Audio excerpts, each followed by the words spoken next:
Jason Bourne is directed by Paul Greengrass and stars Matt Damon as the one and only Jason Bourne returning. Not Jeremy Renner. Matt Damon's back, and that's what I wanted to see. And this is the 5th Bourne movie in the franchise, and this is the 4th Bourne movie starring Matt Damon. And it's one of my most anticipated action films I want to see all year, because this film, I was so excited Matt Damon was returning, and I'm really excited. The trailers look really good. It looks like it's going to be a hit, and Paul Greengrass is returning to direct this movie. He directed The Bourne Supremacy and The Bourne Ultimatum, which is one of my favorite Bourne movies of all time. And The Bourne Legacy, get out of there. It sucked.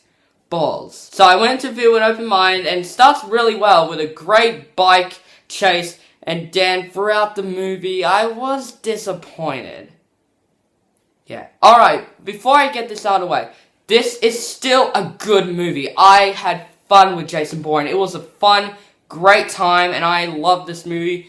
I didn't think it was as good as the other Bourne movies, but it was better than The Bourne Legacy, and that's what I liked about this movie. One of them is that this movie's better than Bourne Legacy, way more action and stuff, but let's talk about the positive before I get the disappointments out of the way. First of all, Matt Damon as Jason Bourne was born to play this role. He was really great as Jason Bourne, and some old cast is back, especially some new ones, like Tommy Lee Jones was really good in this movie. I haven't seen him in a movie in a very long time. I think the last time I saw him in a movie is Men in Black 3.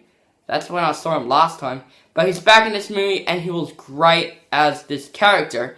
I even like Alicia Vikander. She was fantastic in this movie. This is probably the better role she ever played in. Like, I like that actress. I love her in The Man from U.N.C.L.E., and I loved her in A Day to Go, which I haven't reviewed, but I couldn't be bothered reviewing it.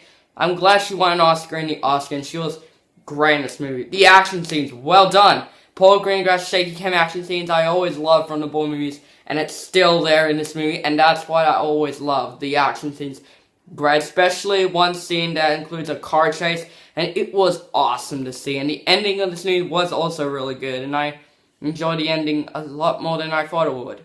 But let's go to the disappointing negatives of this movie.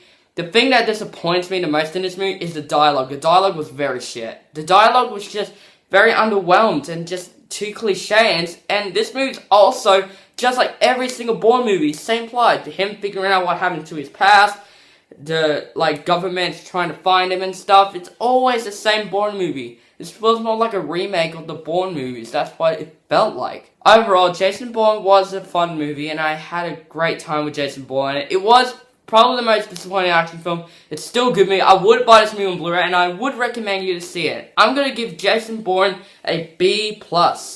So guys, have you seen Jason Bourne? What do you think about it? Comment below, let me know what you think. And please hope the Suicide Squad review's coming, and please hope that movie is good. If that movie's bad, I'm going to say this year has been a rubbish year for movies.